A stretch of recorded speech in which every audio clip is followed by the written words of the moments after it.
Hi everybody. So today I've got my first tactics video of 6th edition, and today I'm going to be looking at the Wraithlord.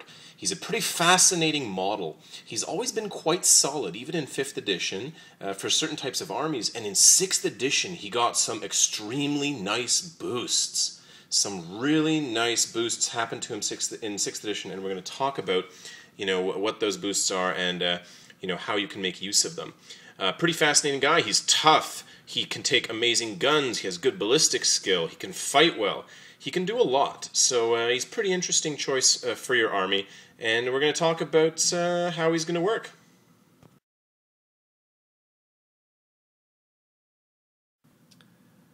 Alright, let's talk about his stats and abilities. Strength 10. Amazing. That's the highest strength you can have. Toughness 8. Toughness 8 is pretty much the highest toughness in non-apocalypse games of 40k that you tend to see. It means that strength 4 and below cannot even damage him. Your opponent's going to need some specialist weaponry to take this guy down. He has Fearless, just like all Wraith models, so he's not going to run off the board. Interestingly, now in 6th edition, all monstrous creatures cause fear, so he actually gained a nice boost there. He causes fear, and the way it works is if your opponent is not fearless and fails a leadership check at the start of close combat, then he reduces his weapon skill to 1. Pretty awesome. That's pretty awesome when your opponent has maybe some crack grenades or like melt-a-bombs or some kind of power fist attacks, and suddenly they're attacking at 5s because he failed his leadership. Pretty cool stuff. In 6th edition, all monstrous creatures now cause fear. They all have Hammer of Wrath, which means that when he assaults, another nice boost, if he assaults in, he gets 1 attack for free at strength 10, does not cut through armor saves, but it is a free attack that he gets when he smashes into something. Just imagine how awesome that Hammer of Wrath is against a vehicle. Pretty awesome. What else? The creatures in monstrous creatures in 6th edition, they get move through cover, always useful. So similar to what it was before. They all have Relentless, like they did before. So that means he can move and still fire heavy guns. No trouble there. And he can also charge into combat after firing heavy weaponry. Normally you can't. And he also has the Smash rule. Now the most important part of the Smash rule for him is that it allows him to attack in melee at AP 2. So just like before, he's ignoring all armor saves. Now, normally the secondary effect of Smash would be that you could half your attacks and double your strength, but he doesn't need to do that. He already has the highest strength possible in all of 40k, strength of 10. So he doesn't need to half his attacks to try to smash something. He's always smashing things into bits. Now he only has 2 attacks.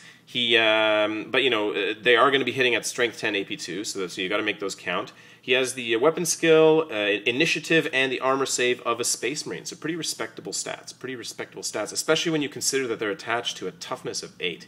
It's going to be very hard to wound this guy in melee, and still tough to wound him with shooting. Pretty interesting stuff. Now the last ability you need to know, it's a big drawback. Well, it's not a huge drawback, but it's a big drawback when it fails, and that is Wraith Sight.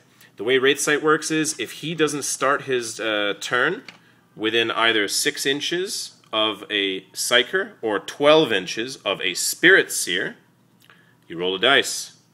On a 1, he does nothing. Nothing all turn. He just sits there, powers down, and turns into a statue. On a 2+, you're fine. Now, it's not going to be that big of a deal most times. On average, you're only going to fail that Wraith Sight 1 out of 6 turns, on average, right? So once during a game, even if you didn't bring a Psyker, you're only going to fail it.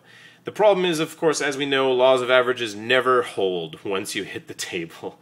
That one most important turn that you need this guy to charge something or shoot something, that's the turn that he's going to fail Wraith Sight. So keep in mind that when you're playing with the Wraithlords, you want to keep them in range of those Psykers. You want to negate that Wraith Sight if as much as possible. And the last important thing to mention is that he does have 3 wounds. Now that's kind of low for most monstrous creatures. Most monstrous creatures will have 4, maybe 5, some of them even have 6 or more, but this guy only has 3. Part of the reason for that is because he has toughness 8. I mean, toughness 8 is already brutal to wound, but it is a low number of wounds, so keep that in mind. It's lower than you'd expect on a monstrous creature. The second reason that he has so few wounds is because he's so cheap, you know? He's just really cheap. He's shockingly cheaper than most monstrous creatures that are outfitted heavily for combat, and he just comes with a lot of great abilities. So, you know, you gotta cut somewhere.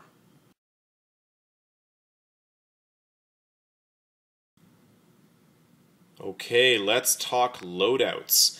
You know, one thing that people tend to forget is that he comes with 2 free guns. I've modeled him with 2 flamers. You can pick 2 flamers if you want. You can also have 2 shuriken catapults, which are the exact same gun a guardian carries, or you can have 1 of each. Now, I'm going to recommend to you that in 99% of cases, go for the flamers. They're just too good not to take. You could cook an entire unit of guys with those flamers, whereas the shuriken catapults have only a marginally longer range, about 4 inches longer range, and they only shoot 2 shots, you know, per catapult. So we're talking 4 strength 4 shots. That's like what 2 guardians could shoot out.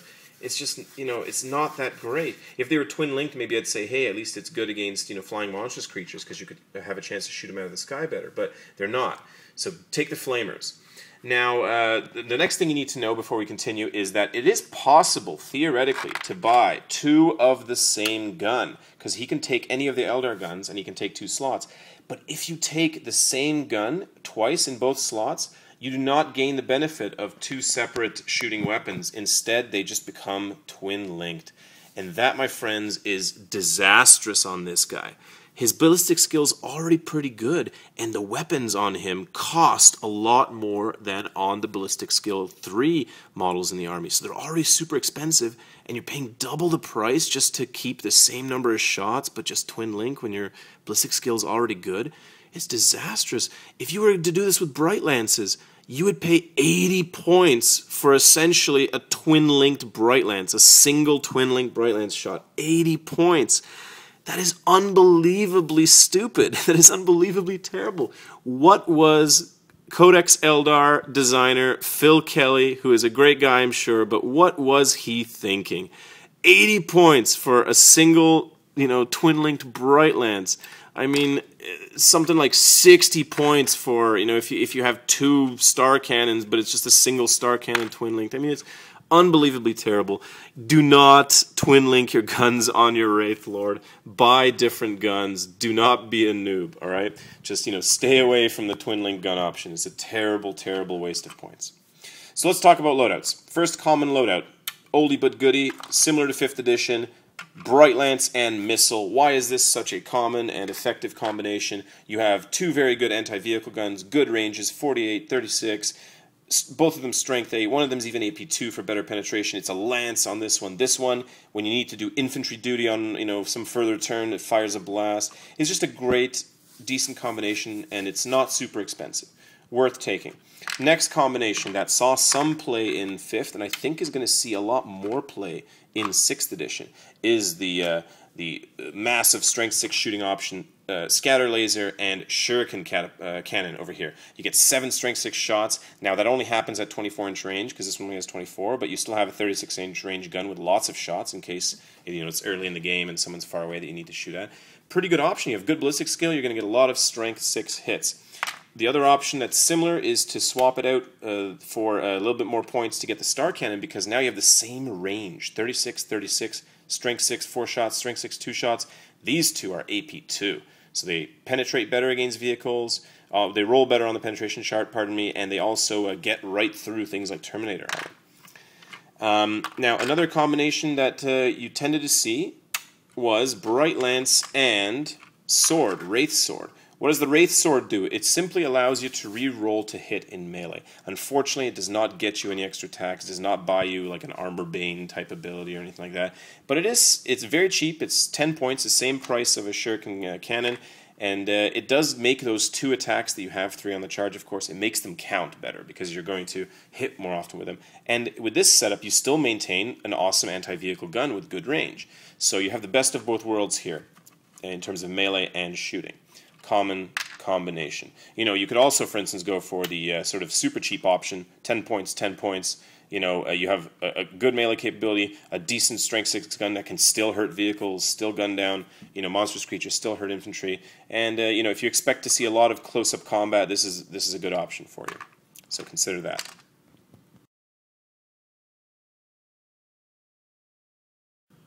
All right, let's talk strategy. Why do you put this guy in your army? Put pretty simply, he is a tough threat for your opponent to deal with. You know, he's one of these kind of models where if he's on the board, your opponent is in trouble usually, right? So your opponent needs to come up with ways to kill him. And because he's so tough, because he's so unusually strong and hard to take down, your opponent is going to need specialized weaponry to take him down. You know, your opponent can't just send a bunch of, Dire Avengers or, a bunch of just regular Marines with a Strength 4 power weapon at him, because they won't even be able to hurt him unless they have crack grenades, in which case even then they're going to have a really hard time hurting him. You got to hit, and then you got to roll 6s to wound, right? Because strength 6 versus toughness 8. You need specialized weaponry to take this guy on. The moment he hits the board, your opponent has real trouble that he has to deal with. He's a linchpin type of model. He can defend, he can attack. He's just a threat all the time that he's on the board. As he's advancing up the board, he needs to be dealt with. And really, he's the kind of model you take to really kind of beef up the softer elements of your army.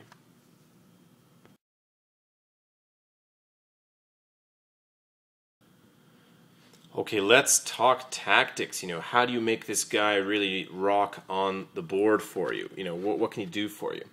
So the first thing to know is, let's talk again about all those boosts he got. First of all, in 6th edition, he causes fear. Never did that before. Second of all, he has a free attack, essentially an impact hit. If you guys play fantasy, you know what I'm talking about. Hammer of Wrath. The moment you get into combat, you get 1 hit at your regular strength with no special AP value. Hey, that helps. I mean, I had a game where he just killed a guy just for free, just one of those demon guys. I mean, it's a great boost. It's a great boost. It's a free attack on the charge, on top of the fact that you're also getting your extra attack. With Flamers now, he can put out a Wall of Death. He can have his 2 Flamer templates out, D3 hits from each one on Overwatch when he gets assaulted. That's pretty good, You got a unit of guys that's charging into you. Maybe they're trying to poison you, which we'll talk about later. You might just be able to wipe out 3 or 4 of them. I mean, pretty solid stuff. D3 hits, Strength 4 each Flamer. That's pretty solid. Another big benefit, another big boost, and this is something that you have to realize that has happened in 6th edition, is that all models now, this includes vehicles, when they are in area terrain, so if let's just say this is a piece of area terrain that your opponent have decided the area in between the trees is area terrain, all models in area terrain receive a 5+ cover save. They do not need to be, 50%, or in 6th edition now, 25% covered. If he's standing here and there's a model standing here shooting at him, because he's in area terrain, he gets a 5+ cover save. Huge, huge change to the rules. If you don't believe me, check out the rules for area terrain and check out the rules for cover saves. Read them and weep. That means vehicles are going to be getting a lot more cover saves. It means monstrous creatures are going to be getting a lot more cover saves. Tyranids rejoice. In any case, use that to your advantage. If you're facing an opponent that has tons of flyers with las cannons and things, which I'm sure you're going to face over the coming weeks, keep him inside a forest. Give him that cover save. Make him a little bit harder to kill. In terms of other things that you need to know about him, one of the most biggest boosts to this guy, one of the coolest boosts he got in 6th edition, is he is now a character. And what characters do is that when they shoot and when they attack in melee, when they roll a 6, they allocate the wound. They allocate the wound.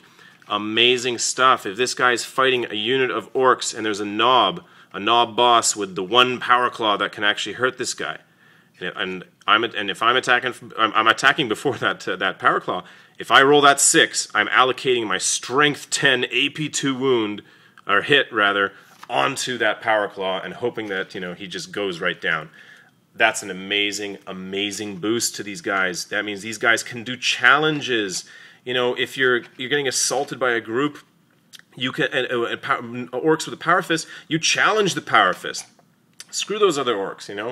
I mean, there's 3 orcs and a power fist. It makes sense because maybe that's not the best example. Maybe an example is where you have a bunch of space marines with crack grenades, and there's the one guy with a power fist in the space marine squad. Challenge the power fist. If he doesn't accept the challenge, he's gone from that round of combat. If he does, all the guys with the crack grenades are not going to get to try to wound him. They're going to have to just have enough bodies to try to give the power fist rerolls. Pretty amazing boost to this guy. Use him smartly as a result. Remember that he is a character. Check the reference in the back of the 40K 6th edition book. He is a character now. Awesome stuff. In terms of, what kind of targets do you go for? It's going to depend on your army. If you've outfitted him for shooting, so you've given him some kind of shooting abilities, then you're probably just going to hide him in area terrain or behind something that he can hide behind and blast away. And trying to keep him in range of a Psyker. If you are going to use him more aggressively, so maybe in some cases he's going to have a sword, or even if he doesn't have a sword, even if he just happens to have some collection of guns and a target presents itself, he's actually a little bit faster now because the average charge range on 2d6 is 7 inches.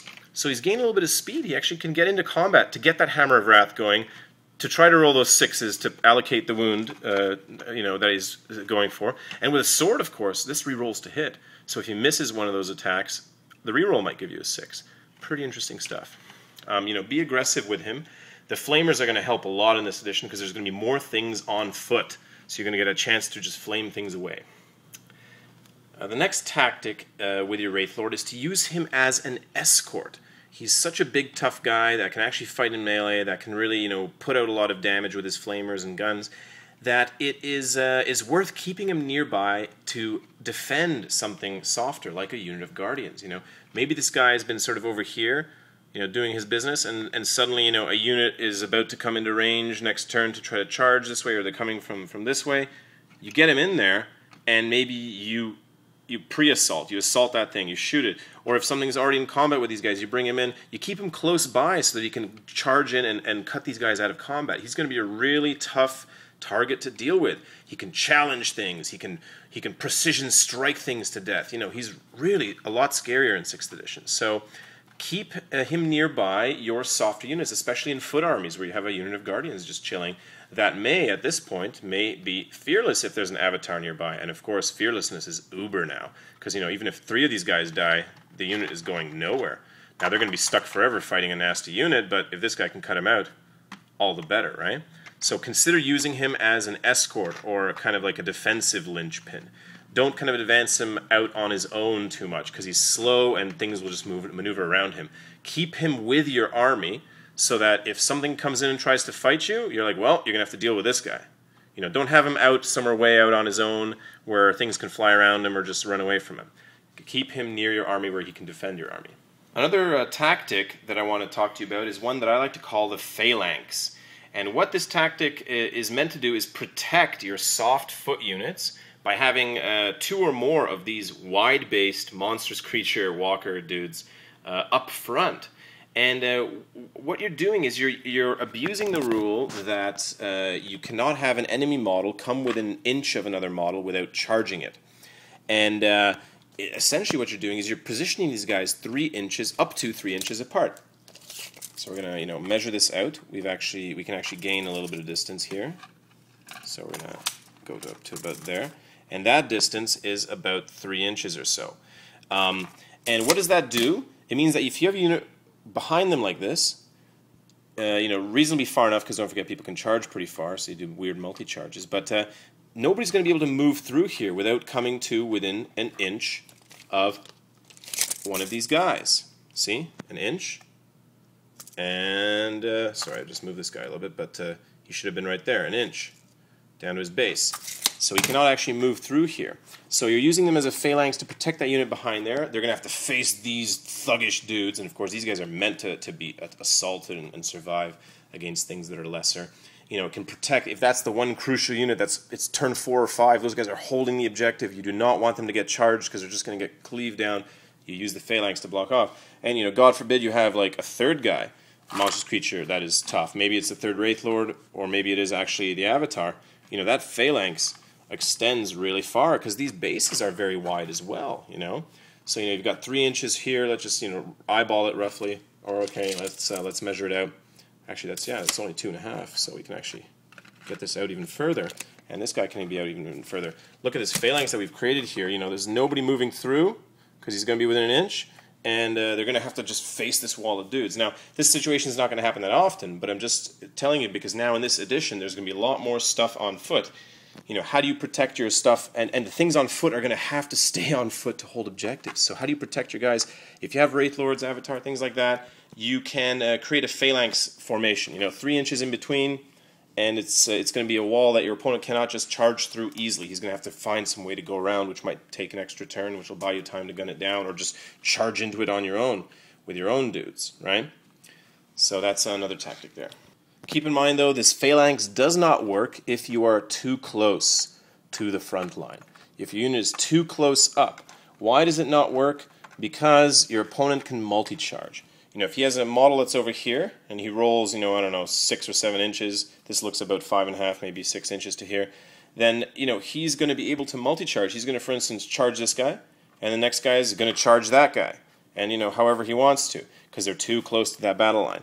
It only works if you keep that line back far enough, if you push that phalanx up far enough that there's really no conceivable way for someone that's like 6 inches away from these guys to even get to those guys. Maybe on a miraculous roll. But if you keep them far back enough, they won't even be able to. So you got that's that's something you have to consider to make the phalanx effective. And I'm not saying use this every game, but I'm saying if a situation happens mid-game and there's 3 of these guys, one guy's over here, one guy's over here, this guy's over there, and you're like, okay, well, 6-inch move, 6-inch, 6-inch, 6-inch, create the phalanx formation, and defend that group behind them. So consider that. Another tactic, especially against vehicles, is to really make use of your Hammer of Wrath attack. Why do I specify this against vehicles? Because, he gets Hammer of Wrath against everything, right? Is because of the fact that vehicles do not have armor saves. When you're smashing your Hammer of Wrath into a trooper model, yeah, you're going to wound it on a 2+, your strength 10, but it's going to get its armor save. Even if it's like a 4+, a 5+, that could save it. Hammer of Wrath against vehicles is golden, because when you charge in, let's just say this is, it looks like an Annihilation Barge, maybe it's actually a command barge, that's why it's close to this guy, because it's been chewing away at a bunch of Guardians holding an objective, you're just fed up with it. When you charge in, you get that Hammer of Wrath attack, which is an automatic hit. It's not an attack you have to roll for, it's an automatic hit at the strength, unmodified basic strength, which is 10 for this guy, on that model that he's charging. And if it's a vehicle, that strength 10 is golden, We've got a vehicle with very light armor in melee over here. That's pretty much an automatic penetration just about, right? And, even glancing hits are good, even if you roll badly. So, that Hammer of Wrath is golden on the Wraithlord against vehicles that come too close to your army, especially any kind of vehicles that have, are meant to pump out guys for assault, that kind of thing. Really use those opportunities, because on top of that Hammer of Wrath now, of course, you're going to get to roll to hit him, and now it's so much easier to hit vehicles in melee that those 2 other strength 10 attacks might very well, really finish this guy off after you get that free hit. A free strength 10 hit when you charge against a vehicle? Yes, please. Absolutely. Great boost. What a great boost for these guys. Bam. Any creature can do that, but now this guy, because he's strength 10, that Hammer of Wrath is devastating against vehicles. Remember that, and you use it to your advantage.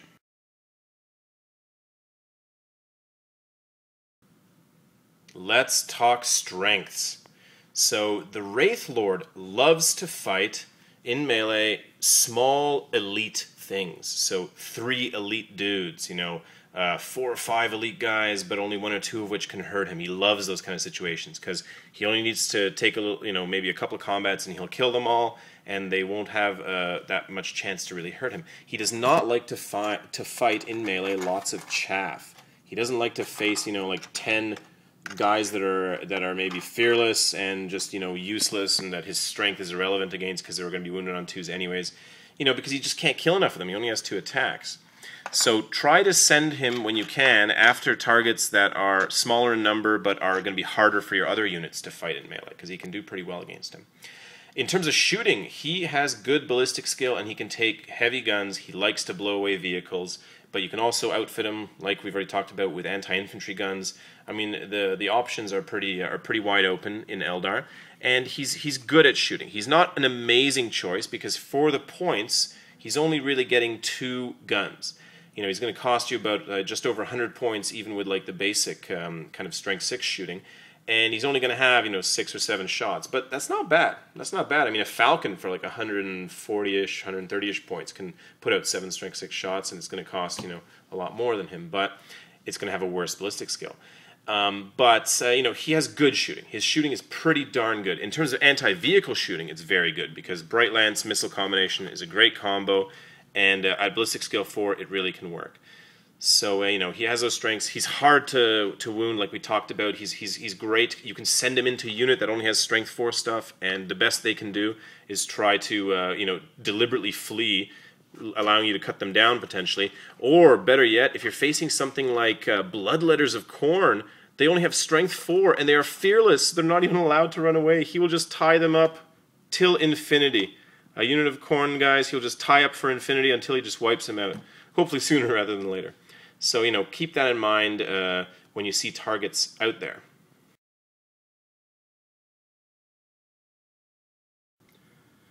All right, let's talk weaknesses. Now, I want to get right to the big elephant in the room, which, of course, is poisoned attacks. This guy loathes poisoned attacks. You've paid so many points for his toughness, and his toughness becomes worthless. It becomes meaningless against poison attacks, because poison attacks always wound you on a set dice roll, usually a 4+, maybe it'll be a 2+ on some things. And against things that wound him, like, he only has a Space Marine armor save, which is awesome when, you need 6s to wound him. You roll, 30 shots, bunch of hits, and get 1 wound on him, and then he saves the wound on a 3+. But it's not that great when you're able to force a lot of wounds on him because you have poison attacks, 20 hits, 10 wounds get forced on him. Suddenly this guy has to make 10 3+ armor saves. I mean, he's going to go down. Against poison attacks, this guy is literally the same as 3 Space Marines. So ask yourself that. Can your opponent kill 3 Space Marines with his poison attacks? If he can, this guy is in danger, right? Now, what can you do about that? There's not much you can do. If you get caught into combat with the things that have poison attacks, you're in trouble. I mean, you need to cut him out with something else. Now, keep in mind, you should be trying to pick your targets carefully. Use your flamers. If you can flame those guys on if you know you're going to get charged, you're not going to be able to avoid a unit that's, closing in on you. Get in there, flame as much as you can, and then wall of death when they charge you. Try to wipe out as many of them as possible. Eventually, with poisoned units, if you can lower their numbers down to a manageable number of guys, you can perhaps cut your way through. If there's only 2, 3, or 4 guys left with a couple of attacks each, you can maybe, beat your way through. So keep that in mind. Poison attacks are nasty. His other weakness is he only has 2 attacks in melee, as we've talked about. It is a serious drawback, but it's pretty necessary. If this guy had as many attacks as some of those Tyranid monsters, he would be completely broken for the points. The guy only costs 90 points, 100 if you give him the requisite cheapest gun. I mean, he's really cheap, and his strength is the highest in the game. So those 2 attacks are usually going to count when they hit. So, but it is a weakness to think about. He cannot cut his way out of combats against lots and lots of lesser foes. I don't know why he's attacking his buddies over here, but, that's what we're implying. Now, in terms of poisoned attacks and dealing with them, I mean, don't forget, this guy's not the only thing in your army. The rest of your army needs to support him against swarms of things with poison attacks the same way that he supports them against things that can hurt them. If there's a bunch of gaunts nearby, with the Hormagaunts, I guess those are the ones that can take poison attacks. There's a swarm of 20 of them. You've got, let's just say, a unit of 10 or 15 or 20 Guardians. Maybe hide him behind that unit of Guardians, because, hey, they're going to get a blistering hail of fire at that unit as they move up. And then when they get charged, they're going to get to fire a massive number of Overwatch shots. So they might even come out on top against something like Hormagaunts, right? And it's a lot better to have them fighting and have him alive to blow away vehicles or fight some demon prince that just landed. I mean, it's better to have that protected. So use the rest of your army. You see a bunch of things with poison attacks flying in the air towards them, gun them down with your scatter laser warwalkers. I mean, support each other. So poison attacks are devastating to this guy, but they're not the be all and end all of the game. You've got to just deal with them. in order to keep him protected. Another big weakness to consider is against high strength AP2 or better weaponry. You know, that kind of stuff that is already meant to kill vehicles is great at killing this guy. I mean, you know, a las cannon, strength 9 AP2, that hurts. Now, mind you, his toughness is so high that even a las cannon needs to roll a 3 or higher just to put a wound on this guy. I mean, that's spectacular. But still, that's going to hurt. You know, those las cannons hit you, it's really going to hurt. Get that cover save. Get that cover save. Hide, you know, in that area terrain, because now you get cover from that area terrain. You know, watch out for melta guns, you know, plasma guns. Now, plasma guns still need 5s to hit you. Meltas still need 4s to wound you, pardon me. But, you know, they are a great option for your opponent. Power fists that are, you know, strength 8 or better have a great chance to hurt you. So, you know, keep that in mind. You know, anything that's AP2 that's high strength has a good chance of hurting him. And anti-vehicle guns that your opponent took to deal with your heavy support if they were vehicles, well, they're still going to work fine against this guy. So, you know, keep that in mind. His other weakness, of course, is Wraith Sight, and you know that can be an issue. I've had games where I'd say one out of every 3 games, there's at least one moment where my guy is out of a Psyker's range for whatever reason, and of course I always fail. This is why I tell you, you know, even though it's 1 in 6, you're always going to fail it at the one moment that you could. You know, that one turn that you need it, you're always going to fail it. So I'd say every once in a while I will have a game because of whatever reason, maybe my own stupidity, or more importantly, my opponent is just really putting pressure on me and killing things that are supposed to be near and, you know, pushing me around. Then there might be a moment where I have to take a Wraith Sight roll. But generally speaking, it's not that much of a drawback. It's just something you really have to consider. And you just have to play smart. Play smart around it. Place your Psykers in range so they can really keep these guys in range. If you have 2 of these, a common thing I have is I'll have a unit Wraith Guard with 1 Spirit Seer, and it's 12-inch range on the Spirit Seer. So I'll just move that Spirit Seer carefully when I move the unit to make sure that, you know, any Wraith Lords that are hanging around are going to be within that 12-inch bubble so that they can avoid Wraith Sight. But keep in mind, it is a drawback. There's nothing worse than having your, you know, linchpin of your army sit and do nothing on a crucial turn when you really needed him to be mobile and to be, you know, fighting for you. So keep that in mind. Alright guys, so I hope that video was helpful in some way. I mean, there's a lot to be said about these kinds of things, you know, but you know, I hope that helps you kind of get a grasp on what the Wraithlord does in the new edition of the rules. And thanks for watching. Keep playing, guys. Bye.